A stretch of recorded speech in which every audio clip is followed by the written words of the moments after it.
Successful ಆಗಿ ಓಡ್ತಾ ಇದೆ ಈ ಚಿತ್ರ. ತುಂಬ ಚೆನ್ನಾಗಿದೆ. ಜಾಸ್ತಿ ಲೇಡೀಸೇ ಬರ್ತಾ ಇದ್ದಾರೆ ಈ ಫಿಲಮ್ಗಳಿಗೆ. ತುಂಬ ಚೆನ್ನಾಗಿದೆ, ಮೇಕಿಂಗ್ ಎಲ್ಲ ಚೆನ್ನಾಗಿದೆ, ಫಿಲಮ್ ಚೆನ್ನಾಗಿದೆ, ಸಕ್ಸಸ್ಫುಲ್ ಆಗಿ ಹೋಗ್ತಾ ಇದೆ. ಸುಮಾರು ಆಲೆ ಹೆಚ್ಚು ಕಮ್ಮಿ 3-4 ತಿಂಗಳಾಗಿತ್ತು ಥಿಯೇಟರ್ ಕಾಂಪೌಂಡಲ್ಲಿ ಜನ ನೋಡಿ. ಈಗ ಒಂಥರ ಈ ಕಾಟೇರ ಬಂದಮೇಲೆ ಜಾತ್ರೆ ಆದಂಗೆ ಆಗ್ತಾ ಇದೆ. ಇಡೀ ಎಲ್ಲ ಚಿತ್ರಮಂದಿರಗಳು ಹೌಸ್ಫುಲ್ ಕಾಣ್ತಾ ಇದೆ. 2ನೇ ವಾರದಲ್ಲೂ ತುಂಬ ಚೆನ್ನಾಗಿದೆ ಕಲೆಕ್ಷನ್, ರೆಸ್ಪಾನ್ಸ್ ಚೆನ್ನಾಗಿದೆ. ಈ ಥಿಯೇಟರ್ ಕಾಮ್ ಹಾಕಿದ್ರಂತೂ ಎಷ್ಟೋ ದಿನ ಆಗಿದೆ ಈ ಕಲೆಕ್ಷನ್ ನೋಡಿ, ತುಂಬ ಚೆನ್ನಾಗಿದೆ. ಆಮೇಲೆ ಈ ಥಿಯೇಟ್ರನ್ನ ನಾವು ರಿನ್ಯೂವಲ್ ಮಾಡಿದ್ದೀವಿ, 3 ತಿಂಗಳಾಯಿತು. ಎಲ್ಲ ತುಂಬ ಚೆನ್ನಾಗಿ ಮಾಡಿದ್ದೀವಿ. ಮಲ್ಟಿಪ್ಲೆಕ್ಸ್ಗಿಂತ ಚೆನ್ನಾಗಿದೆ ನಮ್ಮ ಥಿಯೇಟ್ರು. ಮಲ್ಟಿಪ್ಲೆಕ್ಸ್ ಯಾವುದೇನು ಕಮ್ಮಿ ಇಲ್ಲ ನಮ್ಮ ಥಿಯೇಟ್ರು, ಆ ಥರ ಇದೆ. ಒಂದ್ಸತಿ ಬಂದು ವಿಸಿಟ್ ಮಾಡಿ ನೋಡಿದ್ರೆ ಗೊತ್ತಾಗುತ್ತೆ ನಮ್ಮ ಥಿಯೇಟ್ರ್ ಯಾವ ಥರ ಮಾಡಿದ್ದೀವಿ, ಯಾವ ಥರ ರಿನ್ಯೂವಲ್ ಆಗಿದೆ. AC ಆಗಲಿ, ಲೈಟಿಂಗ್ಸ್ ಆಗಲಿ, ಸೌಂಡ್ ಆಗಲಿ ಎಲ್ಲ ಚೆನ್ನಾಗಿದೆ. ಮಲ್ಟಿಪ್ಲೆಕ್ಸ್ಗಿಂತ ಚೆನ್ನಾಗಿದೆ ನಮ್ಮ ಕಲೆಕ್ಷನ್, ಚೆನ್ನಾಗಿದೆ. ಇದನ್ನು ಪ್ರೊಡ್ಯೂಸರ್ ಕೇಳಬೇಕು. 100 ಕೋಟಿ ಮೇಲೆ ಆಗಿದೆ ಮೇಡಮ್ ಕಲೆಕ್ಷನ್, ನನ್ನ ಪ್ರಕಾರ ಆಗಿದೆ. ತುಂಬ ಖುಷಿ ಆಗುತ್ತೆ. 30-40 ಕೋಟಿ ಹಾಕ್ಬಿಟ್ಟು ಒಂದು ಫಿಲಮ್ ತೆಗೆದು 100 ಕೋಟಿ ಆಯಿತು ಅಂದರೆ ನಮ್ಮ ಕನ್ನಡಿಗರಿಗೆ ಭಾಳ ಖುಷಿ. ಕನ್ನಡ ಚಿತ್ರರಂಗ ಗೆಲ್ಲಬೇಕು, ಕನ್ನಡ ಚಿತ್ರರಂಗ ಗೆಲ್ಲಬೇಕು, ಕನ್ನಡಿಗರು ಗೆಲ್ಲಬೇಕು. ಕನ್ನಡ ಚಿತ್ರರಂಗ ಗೆದ್ದರೆ ಕನ್ನಡಿಗರು ಗೆದ್ದಂಗೆ. ದರ್ಶನ್ ಸಾರು ಈ ಫಿಲಮಲ್ಲಿ ತುಂಬ ಚೆನ್ನಾಗಿ ಆ್ಯಕ್ಟಿಂಗ್ ಮಾಡಿದ್ದಾರೆ. ಡಬಲ್ ಶೇಡಲ್ಲಿ ಎಷ್ಟು ಚೆನ್ನಾಗಿ ಆ್ಯಕ್ಟಿಂಗ್ ಮಾಡಿದ್ದಾರೆ ಅಂದರೆ ಇವತ್ತರೆಗೂ ಅವರು ಆ ಥರ ಫಿಲಮ್ ಬಂದಿರಲಿಲ್ಲ. ಎಲ್ಲ ಫಿಲಮ್ಗಿಂತ ಇದು ಉತ್ತಮವಾದ ಚಿತ್ರ, ತುಂಬ ಚೆನ್ನಾಗಿ ಮಾಡಿದ್ದಾರೆ. ಪ್ರತಿಯೊಬ್ಬರು ಮನೆ ಮಂದಿಯೆಲ್ಲ ಬಂದು ಕೂತ್ಕೊಂಡು ನೋಡುವಂಥ ಚಿತ್ರ. ಈ ಚಿತ್ರನ ದಯವಿಟ್ಟು ಯಾರು ಮಿಸ್ ಮಾಡ್ಕೋಬಾರ್ದು. ಪ್ರತಿಯೊಬ್ಬ ಕನ್ನಡಿಗನು ಬಂದು ನೋಡಬೇಕು ಈ ಫಿಲಮ್ನ.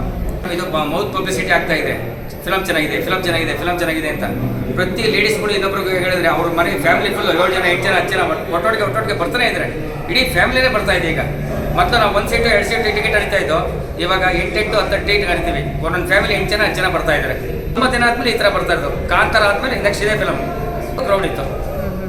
ಅದು ಬಿಟ್ಮೇಲೆ ಇದೇ ಫಿಲಮ್ ಇಷ್ಟು ಕ್ರೌಡ್ ಆಗ್ತಾ ಇರೋದು. ಒಳ್ಳೆ ರೆಸ್ಪಾನ್ಸ್ ಇದೆ, ಎಲ್ಲ ಕಡೆ ಫುಲ್ ಆಗಿದೆ, ಎಲ್ಲ ಕಡೆ ಫುಲ್ ಆಗ್ತಾ ಇದೆ. ಇವತ್ತು ಬ್ಲ್ಯಾಕ್ ಶೋಲ್ಡ್ ಔಟ್ ಆಗಿತ್ತು. ಬ್ಲ್ಯಾಕ್ ಕೊಡ್ತೀನಿ ಅಂದರೂ ಟಿಕೆಟ್ ಇಲ್ಲ. ಒಂದು 4 ಗಂಟೆ ಚೆನ್ನಾಗಿತ್ತು. ಮಂಗಳವಾರ ಗಂಟೆ ಹೌಸ್ಫುಲ್ಲು. ಸರ್ ಉತ್ತಮವಾದ ನಟನೆ ಚೆನ್ನಾಗಿ ಮಾಡಿದ್ದಾರೆ. ಒಂದು ಹೇಳ್ತಾರೆ, ಕಲಾವಿದ್ರ ಮಕ್ಕಳು ಕಲಾವಿದರು ಆಗ್ತಾರೆ ಅಂತ ಹೇಳ್ತಾರಲ್ಲ, ಅದು ಉದಾಹರಣೆ ದರ್ಶನ್ ಅವರೇ.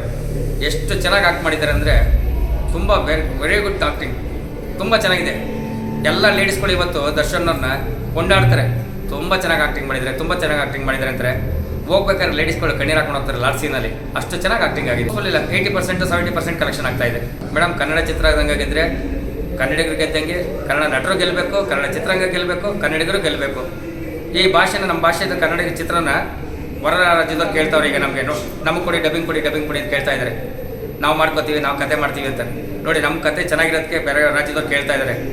ನಮಗೆ ಈ ಕತೆ ಕೊಡಿ, ನಾವು ಮಾಡ್ತೀವಿ, ನಾವು ಕತೆ ಕೊಡಿ ಮಾಡ್ತೀವಿ ಅಂತಾರೆ. ಹೊರದೇಶದಲ್ಲೇ ಬಿಡುಗಡೆ ಆಗಿದೆ. ನಾವು ಮೊದಲು ಕರ್ನಾಟಕದಲ್ಲಿ ಮಾತ್ರ ಸೀಮಿತ ಅಂದ್ಕೊಂಡಿದ್ದು ನಮ್ಮ ಕನ್ನಡ ಚಿತ್ರರಂಗ. ಇವತ್ತು ಎಲ್ಲ ರಾಜ್ಯದಲ್ಲೂ ಹೋಗ್ತಾ ಇದೆ, ಎಲ್ಲ ಹೊರ ದೇಶಕ್ಕೆಲ್ಲ ಕೇಳ್ತಾ ಇದ್ದಾರೆ, ಅಲ್ಲೆಲ್ಲ ರಿಲೀಸ್ ಆಗ್ತದೆ. ತುಂಬ ಸಂತೋಷ ಆಗ್ತದೆ.